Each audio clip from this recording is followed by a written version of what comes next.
El 4 de junio de 1942, la batalla de Midway arreciaba, un torbellino de acero y fuego. Al caer el crepúsculo, algo verdaderamente insólito se desarrolló. 3 aviones japoneses, con sus pilotos completamente desorientados y con el combustible casi agotado, divisaron lo que desesperadamente esperaban que fuera un portaaviones amigo. Se prepararon para aterrizar, confundiendo el maltrecho USS Yorktown con uno de los suyos. Solo cuando un ojo estadounidense avistó los emblemas del sol naciente en sus alas, su destino dio un giro repentino y peligroso. La vasta extensión del Océano Pacífico yacía bajo un cielo a punto de presenciar la confrontación naval más decisiva de la Segunda Guerra Mundial. En el centro de todo se encontraba el USS Yorktown, un colosal portaaviones de 19.8 toneladas, navegando metódicamente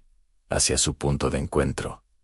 Punto LOC, aproximadamente 325.000 las náuticas al noreste del atolón de Midway. Sin embargo, este titán de acero arrastraba las profundas heridas de un brutal enfrentamiento tan solo un mes antes, en el Mar del Coral. Las bombas japonesas habían desgarrado su cubierta de vuelo, infligiendo daños que deberían haberla dejado fuera de servicio durante meses, quizá 90 días, en un astillero, según las estimaciones de los estrategas navales. Pero el almirante Chester Nimitz tenía un plazo diferente en mente en 3 días. Del 27 al 30 de mayo, Pearl Harbor estalló en un torbellino de actividad, mientras una fuerza dedicada de 100 reparadores civiles y militares se agolpaba en torno al Yorktown sin descanso. Soldadores, ingenieros, electricistas y mecánicos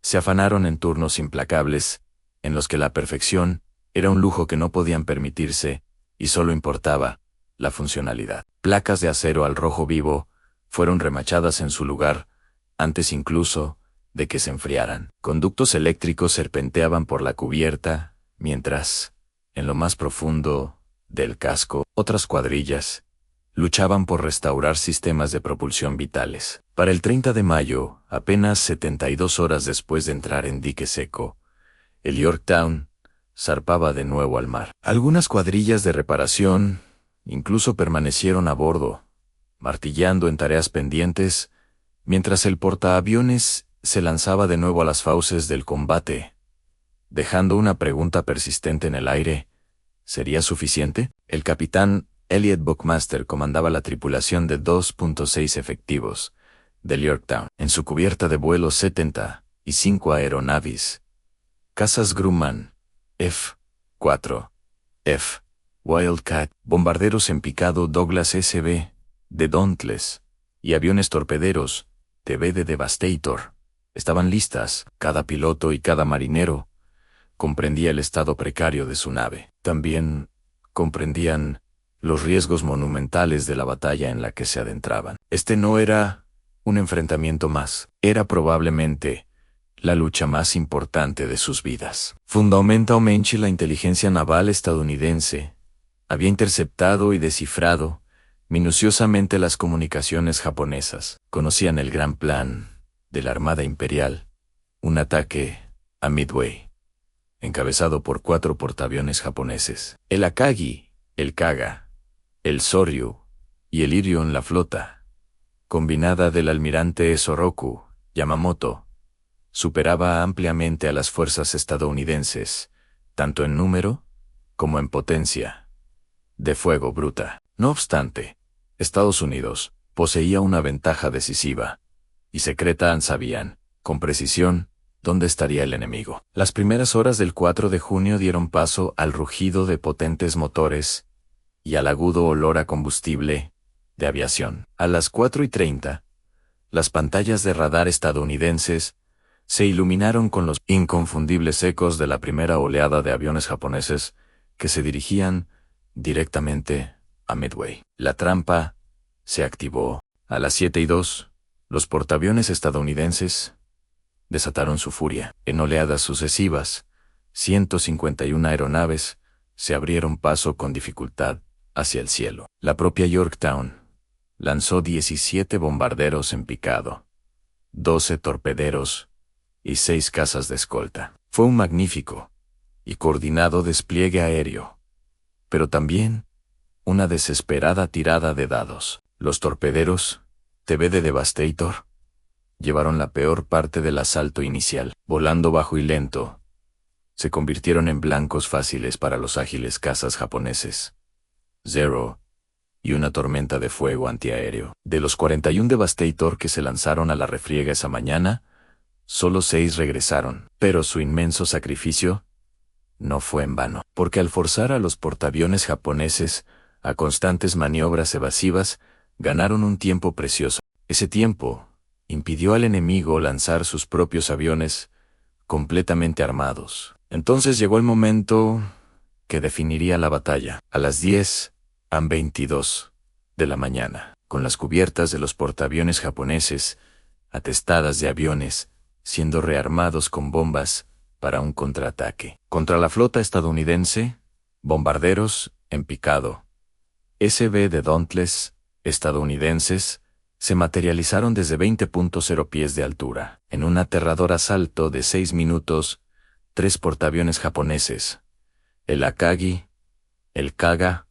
y el Soryu, se transformaron en infiernos. Decenas de aviones, cargados de combustible y municiones, detonaron en una devastadora reacción en cadena, mientras los incendios se propagaban sin control. Pero un portaaviones, el Iryu, sobrevivió. Su comandante, el contraalmirante Tamon Yamaguchi, ardía con un deseo feroz de venganza. A las 12:05 de la tarde, 18 bombarderos en picado Aichi, de 3 Aval y 6 cazas, 0 rugieron desde la cubierta del Iryu. Tenían un objetivo singular en venganza contra la flota estadounidense. A las 2 de la tarde, las sirenas de alarma del Yorktown chillaron y sus artilleros antiaéreos de 40 milímetros abrieron fuego. Los cazas Wildcat lograron interceptar a algunos de los atacantes, pero no a todos. 3 bombas impactaron contra el portaaviones, una de ellas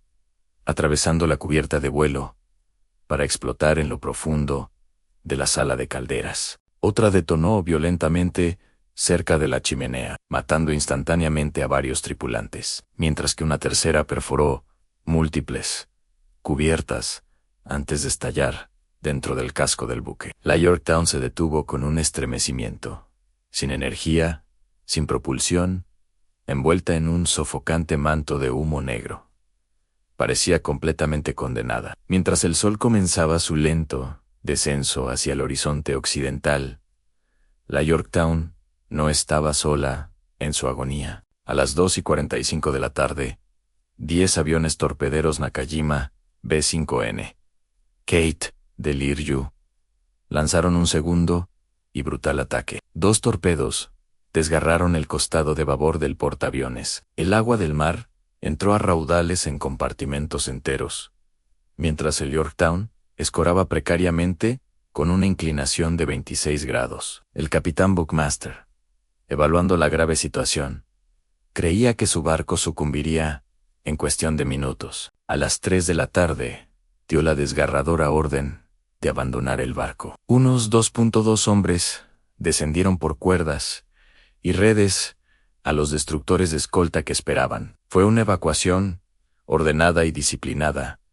pero llena de una profunda tristeza. Nadie quería abandonar su buque. Sin embargo, el Yorktown demostró ser más resistente de lo que nadie se hubiera imaginado, y se negó a hundirse. Flotaba obstinadamente, escorada y silenciosa, pero aún a flote. Mientras tanto, a 150 millas, el drama aéreo alcanzaba su brutal conclusión. Bombarderos en picado del USS Enterprise habían localizado el último portaaviones operativo japonés. A las 5 de la tarde, 4 bombas aniquilaron al Iryu, que estalló en un incendio incontrolable, como sus naves hermanas, antes que ella. A las 7:15 de la noche, el contraalmirante Yamaguchi sabía que su buque estaba perdido. Se encerró en su camarote, resuelto a hundirse con su nave. El Iryu se hundió al amanecer del día siguiente, pero en aquel crepúsculo del 4 de junio, 3 pilotos japoneses enfrentaron un terror diferente. Perdidos, y con el combustible críticamente bajo, buscaban desesperadamente sus propios portaaviones. El Hiryu ya no podía recibirlos, y el Akagi, el Kaga y el Soryu eran tumbas retorcidas y ardientes bajo la ola. Los únicos portaaviones visibles en el vasto horizonte eran estadounidenses. El cielo ardía con tonos de naranja y púrpura, mientras largas sombras se extendían sobre el océano. Entonces, 3 siluetas distintas aparecieron en el horizonte occidental, acercándose al USS Yorktown. Los vigías los identificaron inmediatamente como aeronaves, pero algo se sentía profundamente mal. Volaban en formación de aterrizaje, descendiendo gradualmente y ajustando velocidad y altitud, como si se prepararan para tomar tierra. En el puente del destructor cercano, USS Haman, un oficial miraba a través de sus binoculares mientras los aviones comenzaban a rodear el Yorktown en el patrón de aproximación estándar de portaaviones. Volaban con calma, sin prisa, como si regresaran de una misión rutinaria, y el error era completamente comprensible. Desde la distancia, con la luz que se desvanecía, todos los portaaviones clase Yorktown parecían notablemente similares. Su silueta era distintiva: una isla de mando elevada en estribor y una cubierta de vuelo rectangular, el perfil inconfundible de un gigante del mar. Para un piloto japonés, exhausto y desorientado, después de horas de vuelo y combate, con los indicadores de combustible bajando a reservas críticas, el Yorktown debió de parecer un faro de salvación. Las 3 aeronaves completaron su primer círculo, descendiendo otros 500 pies, mientras el piloto, al mando, ajustaba su trayectoria. Se alineó con la cubierta fuertemente escorada del Yorktown, una superficie en la que el aterrizaje habría sido imposible en tierra firme. Pero estos eran aviadores navales curtidos, entrenados para las condiciones más extremas en el mar. Fue entonces cuando alguien a bordo del Yorktown finalmente lo vio claramente. No existe un registro exacto de quién fue.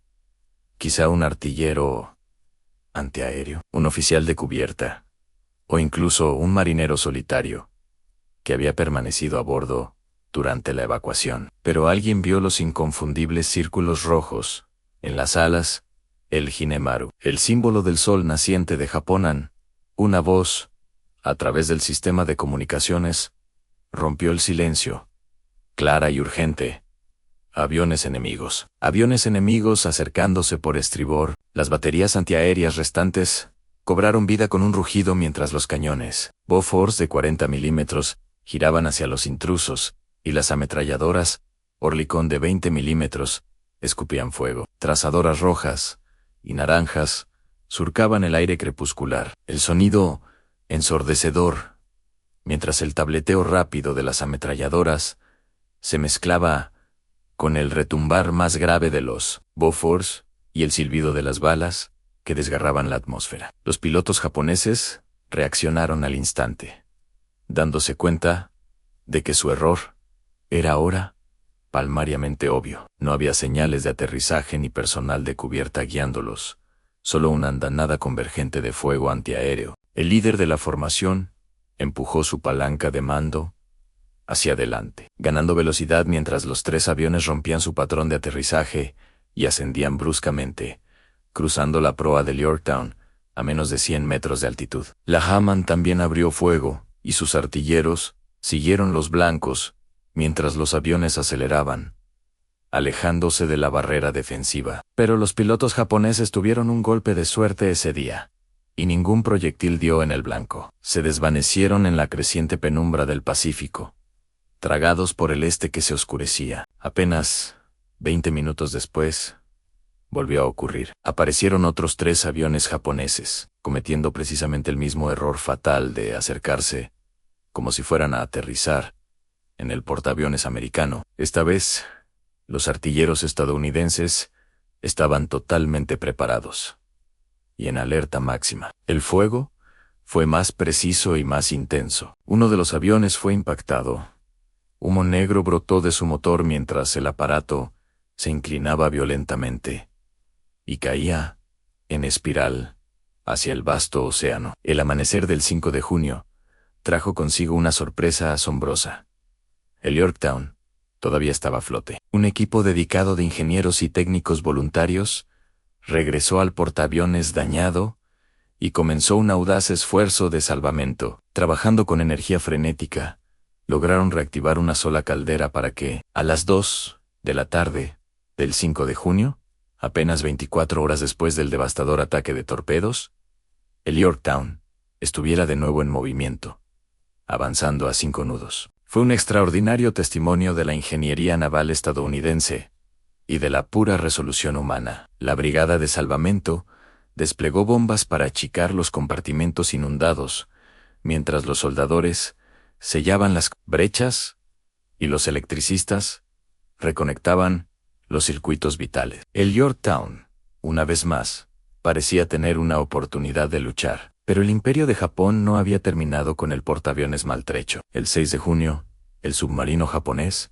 I-168, bajo el mando del teniente comandante Yahachi Tanabe, localizó al Yorktown, siendo lentamente remolcado por el destructor USS Vireo. A la 1:31 de la tarde, del 7 de junio, el I-168 se acercaba sigilosamente, navegando a profundidad de periscopio, mientras los destructores de escolta lo buscaban y desataban andanadas de cargas de profundidad. Tanabe era hábil y persistente, maniobrando pacientemente hasta que aseguró una posición de tiro perfecta. A la 1:36 de la tarde, lanzó 4 torpedos tipo 95. 2 torpedos impactaron contra el Yorktown y otro alcanzó al destructor Haman, que estaba amarrado junto al portaaviones, suministrando energía eléctrica. La Haman fue literalmente partida en 2, hundiéndose en apenas 4 minutos y arrastrando a 80 valientes hombres al fondo del Pacífico. El Yorktown absorbió los nuevos impactos con estoicismo metálico, su casco reforzado, resistiendo cuanto pudo, pero la acumulación de daños finalmente había llegado a su límite, y más compartimentos se inundaron, aumentando su escora a 27 grados. A las 4:58 de la mañana del 7 de junio de 1942, el USS Yorktown finalmente se rindió al océano. Se hundió lentamente, con dignidad, sus banderas de combate aún ondeando mientras se deslizaba bajo las olas. En total, 81 tripulantes perecieron en las 3 acciones separadas, que finalmente sellaron el destino del portaaviones. El episodio de los pilotos japoneses confundidos se erige como uno de los momentos más surrealistas de la batalla de Midway, cuando 6 aviadores enemigos intentaron aterrizar en un portaaviones estadounidense, simplemente con la esperanza de sobrevivir un día más. Su error encapsula perfectamente la desorientación total que siguió a la aniquilación de 4 portaaviones japoneses en una sola mañana. Midway marcó el innegable punto de inflexión en la Guerra del Pacífico. Japón perdió 4 portaaviones, 248 aviones y 3.5 marineros y aviadores experimentados. Estados Unidos perdió el Yorktown, 145 aviones y 307 hombres. Pero la iniciativa estratégica cambió irrevocablemente, alterando el equilibrio de poder en el Pacífico y cambiando el curso de la guerra para siempre.